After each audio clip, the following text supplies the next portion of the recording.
So we've gotten a couple requests on how we put up our horses' tails, because we do things just a smidge differently than some other folks. So I was just going to show you guys how we do that. So pretty much you need about 5 things. So I've got an elastic on my thumb here for when we have our tail braided, a tail brush of some sort, your favorite hair conditioner, a tail bag, or vet wrap, or what have you. We use old socks because they're easy to come by and they're a lot cheaper than tail bags. So if you're going to use an old sock, we just cut 4 little tails in the elastic band on the top, and those are going to be our tail bag ties. And then electrical tape, because again, it's using the sock and electrical tape is significantly cheaper than vet wrap. And when you're $15 or more a tail bag, we definitely prefer the old socks. Because we have a lot of horses to do on a regular basis. So with the way we do the tails, we actually usually can get about 3 weeks to a month out of each kind of cycle once we do them up, and that's assuming they don't slip or they don't get all, the tail bags don't get wet, because obviously the old socks aren't waterproof. So the first step that I usually do is take your favorite conditioner. And we use, I'll post a little picture in the corner there, we use the Healthy Hair Care hair moisturizer. And ideally you want to start with a nice clean tail, but obviously for us we don't have a heated wash bay and it's the middle of winter, so we can't exactly give her a bath to clean out some of the gunk that's in her tail, so we'll make sure we clean it really nice in the spring.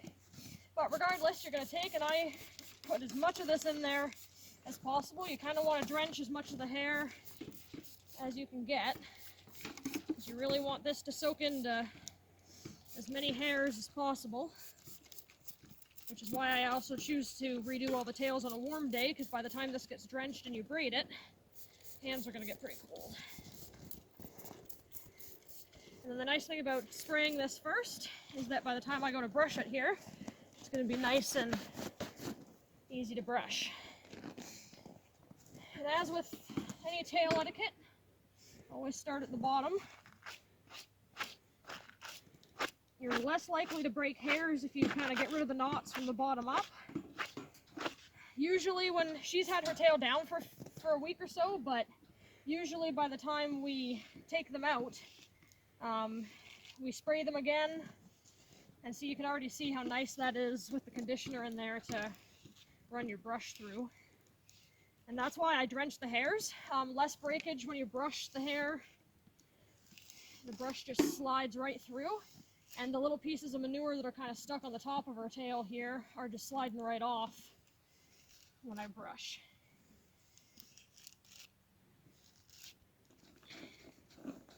So then, I always go and find her tailbone. So the tailbone comes all the way down to right here in her tail. So we actually want to start the braid just a little bit below that. So I'm going to split the hair into as close to 3 equal pieces as I can get. And then once I have the tail split, I always double check where that tailbone is, so it's kind of right up here where my thumb is. So pretty much right where my fingers are is where I want to start the braid. And the first couple I'm going to do a little loose, because we need enough room to be able to get in there with our tail bag. And then once those 2 are in, I'm going to do the rest of it as tight as possible. And I usually kind of slide my hand down the hair for each thing as I go, because I want to make sure everything's tangle free, so that when I take the tail bag off in a month or in 3 weeks, that we have as minimal breakage as possible. So we want to try and get this lower part of the braid, so up here is pretty loose, I can stick my thumb through it pretty easy. Down here I kind of have to wiggle to get through, so you want it pretty tight, because the tightness of the rest of the braid underneath those first couple links is what keeps your tail bag in place. And you want to braid down as far as you can get without losing your 3 pieces. Although I'm running out of the middle piece there, so I'm going to have to put my elastic in a second. And the nice part of drenching the hair in that particular conditioner is it doesn't really get that, it gets slippery enough for the dirt to come out of the hair, but not so slippery that I can't braid it. So she doesn't have quite as thick of a tail at the bottom as she does at the top, so I'm going to put my elastic in here. The elastic's really just to hold the braid in place. So I usually do 3 passes on the thick tails because that's all I can get on her tail.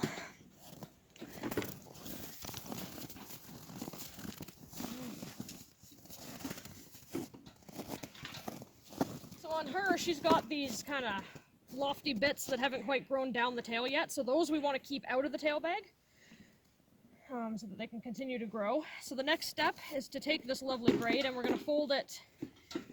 I usually fold it kind of back this way. So you're going to take, it doesn't really matter which direction you go for the manes. It makes more of a difference when you do their, when you do their tails, it doesn't make a difference, but it does with their manes. So you're going to take your top link. So her tailbone's up here, so we're a good inch or 2 under that tailbone. So you're going to open one of your sides on that very top one. You're just going to pull that through. So we've now folded it up, and for her that's actually a respectable amount of hair. So for these thicker tails, I'll grab my electrical tape here. The electrical tape's great. It sticks great to itself like vet wrap, but not to the hair. So it works really well for this. So because she has a thicker tail, I'm just going to do a couple wraps and just stay with them when they move there without spooking them. Just going to do a couple wraps here and break that off so that it holds while I can fiddle with my tail bag. So easiest way to do it when you just have the single bags, inside out, and then stick your hand in there like it's a glove. And then I usually get my index finger and my middle finger kind of like a little claw. And that's where we're going to go, and we're going to kind of use those 2 fingers and clamp the bottom side of the tail. So index finger, middle finger. Hold that there, kind of because her tail's thick, I need to get my thumb in here to hold that, and then I just shimmy this up until we get back up to the top there. So now you've got your 4 pieces. If you put your tail bag on right, you should have 2 on one side of the tail and 2 on the other. So we're going to find that gap on the furthest to this side, and we're going to push 1 in that way. 1's going to come back up through towards me, and I'm just going to tie that off and resituate my horse. So once you got that side tied, I usually just do a little single overhand knot there. Same on the other side. Find that furthest thing. This one goes through towards the back, and my back one comes through towards the front, and give them a little pull and tie them on this side. So now that's in there, but now we got to secure it, so that's where the rest of the electrical tape comes in.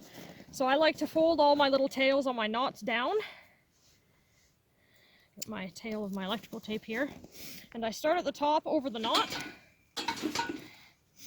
and once that tail is under my finger there, get this little snippet of hair out of the way, and then I'm just going to go around pulling that relatively tight, and I'm going to keep spiraling this tape down over my little tails, because that way she doesn't get the tails caught on anything.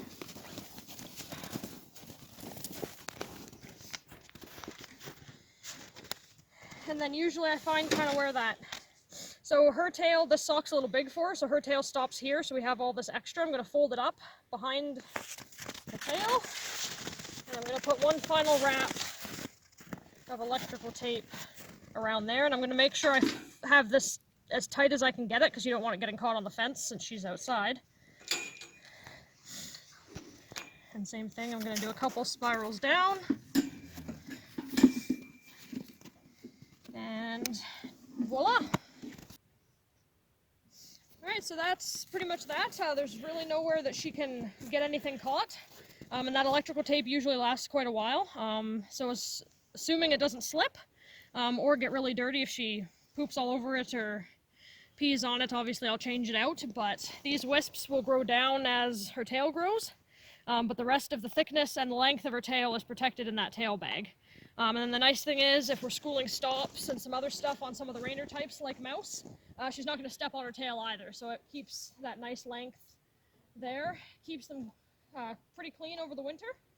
And that's kind of how, with our feed program, we get some of these nice full and nice long tails. So thanks for watching, and we'll see you with the next video.